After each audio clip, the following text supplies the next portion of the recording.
Assalamualaikum warahmatullahi wabarakatuh. Tepangkeun nami abdi Muhammad Miftah Mubarok di kelas 8G. Wilujeng enjing kasadayana hapunten abdi hoyong nyariosakeun tina kesempatan ieu. Dina waktos ieu abdi sareng rencang-rencang sadaya kedah nyanggakeun salam paturai tineng. Waktos beuki maju, waktos perpisahan tos sumping. Sanajan teu ieu sedih, tapi kahirupan kedah terus maju dina tempat ieu. Parantos silih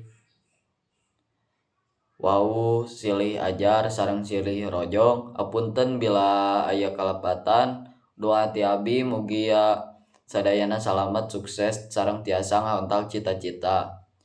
Hapunten bila aya kecap nu kirang marena mugi urang salawasna tina tiasa silih emut silih doakeun. Hatur nuhun. Bilih aya abdi salah kecap hampura ti simkuring. Wassalamualaikum warahmatullahi wabarakatuh.